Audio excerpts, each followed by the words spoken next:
Di jantung kota Bandung berdiri sebuah saksi bisu sejarah bangsa, Masjid Agung Bandung. Bukan hanya sebagai pusat ibadah umat Islam, tetapi juga bagian penting dari momentum dunia Konferensi Asia Afrika tahun 1955. Tapi yang tak disangka cikal bakal masjid ini ternyata sudah berdiri sejak tahun 1812 atau 214 tahun silam.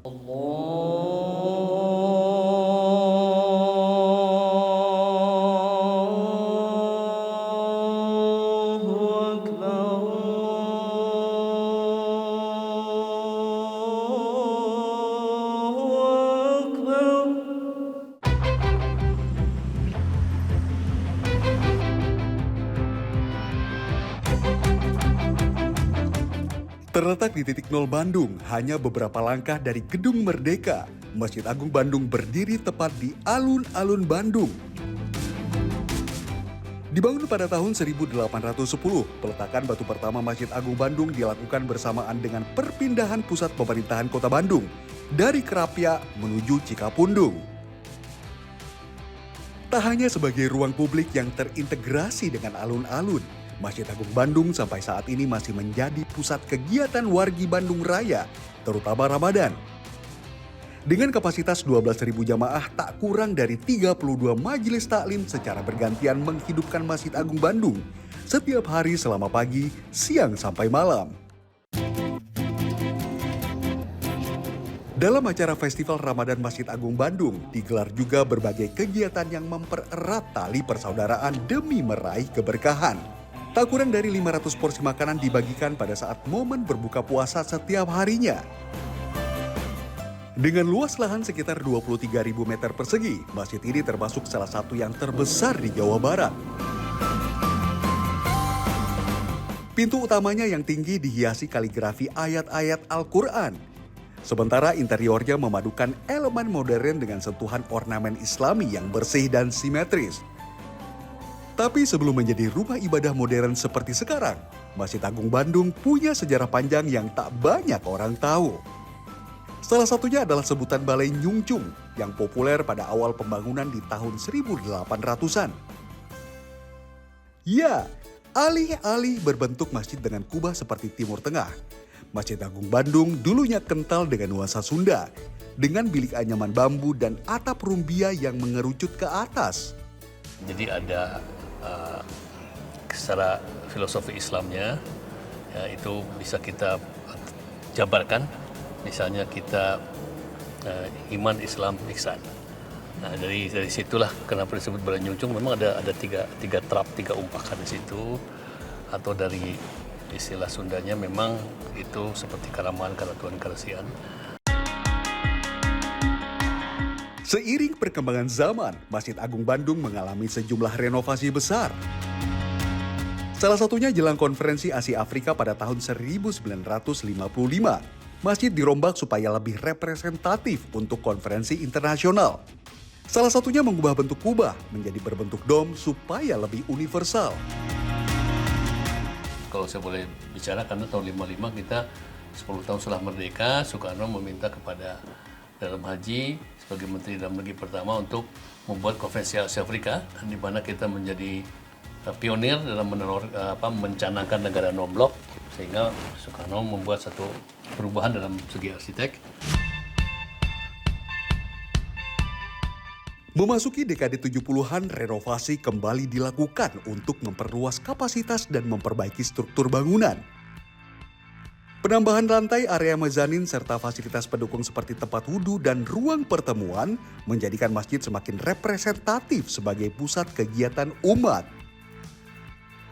Transformasi paling signifikan terjadi pada awal 2000-an melalui proyek revitalisasi besar-besaran.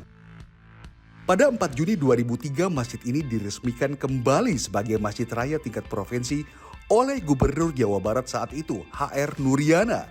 Desain baru menampilkan kubah utama berdiameter sekitar 30 meter yang diapit 2 kubah kecil, serta 2 menara kembar setinggi kurang lebih 81 meter. 3 menara semula direncanakan mencapai 99 meter sebagai simbol Asmaul Husna.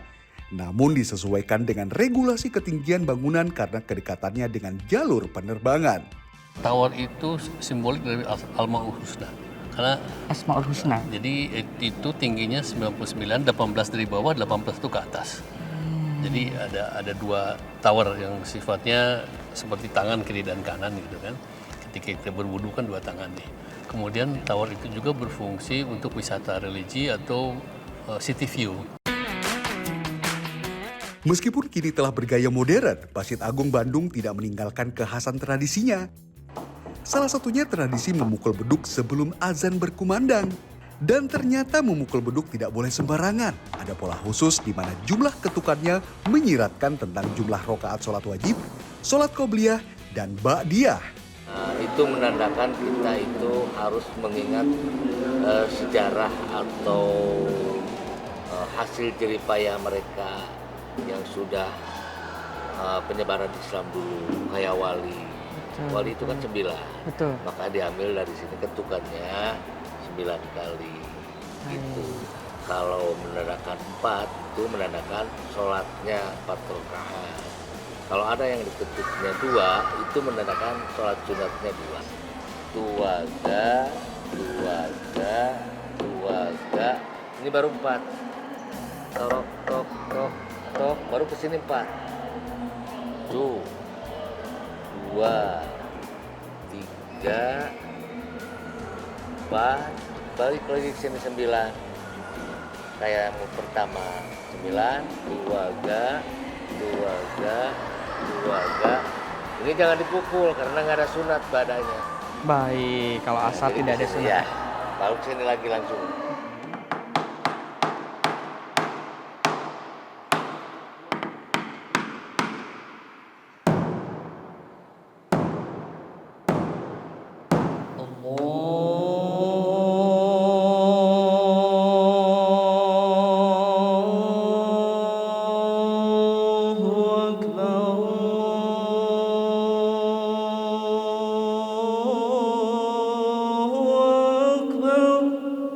Dengan panjang mencapai 3 meter dan diameter lebih dari 1,5 meter, bunyi beduk Masjid Agung Bandung dulu bisa terdengar sampai ke Dago yang berjarak 6 km lebih.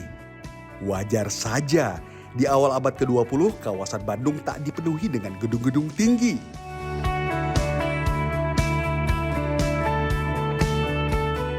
Dan di dalam masjid, jamaah akan disambut oleh harmoni antara keagungan desain dan ketenangan yang memancarkan nilai-nilai keislaman.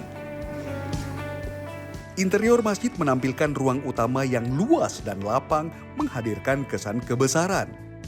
Langit-langit tinggi dengan kubah besar menjadi pusat perhatian, dihiasi ornamen geometris dan kaligrafi yang memperindah pandangan. Setiap garis dan pola tersusun rapi, mencerminkan filosofi keteraturan dan kesempurnaan dalam ajaran Islam. Demikian juga dengan mihrab dan mimbar yang dirancang dengan detail artistik yang elegan. Tata ruang yang nyaman menjadikan Masjid Agung Bandung magnet tersendiri bagi para pengunjung. Masjid ini tidak hanya dipadati jamaah yang ingin beribadah, tetapi juga wisatawan yang ingin mengagumi pesona bangunannya. Nah itulah mengapa mereka keingintahuannya begitu tinggi. Ya, di samping memang tour guide biasanya suka membawa ke sini. Salah satu gedung publik yang harus dikunjungi walaupun mereka hanya sebentar. Mereka bisa merasakan tentang nuansa keislaman, kedamaian.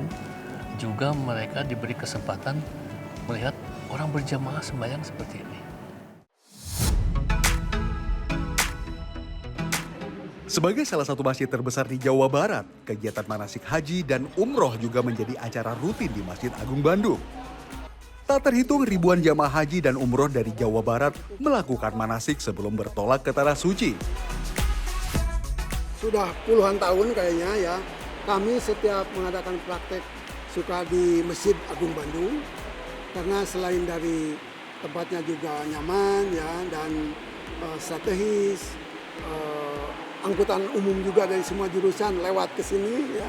Dan yang jelas ini adalah masjid bersejarah. Karena mulai dibangunnya tahun 1812. Jadi sangat banyak sejarah yang muncul dari sini.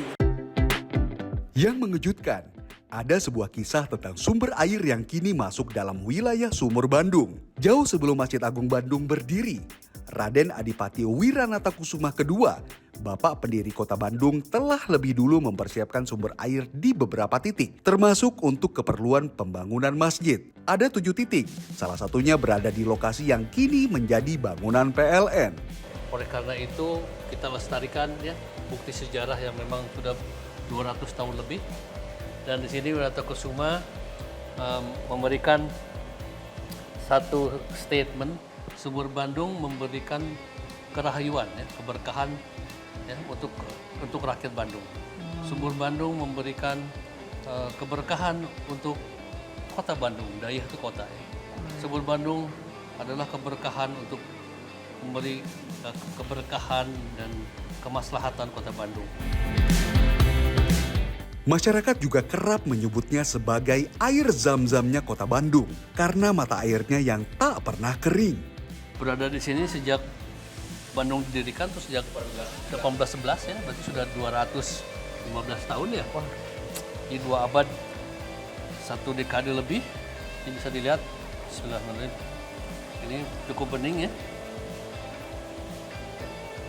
Jadi terlepas lingkungan yang terkontaminasi karena ada sungai-sungai yang kotor, tapi pH-nya cukup bagus ya terakhir. Kalau disimpan dalam botol pun bisa bertahan lama dan masih bening.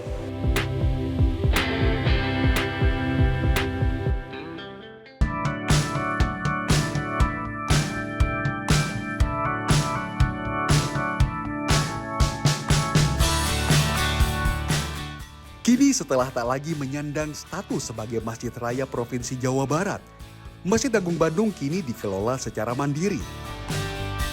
Biaya operasionalnya pun tidak kecil. Setiap bulan dana yang diperlukan mencapai 200 juta rupiah.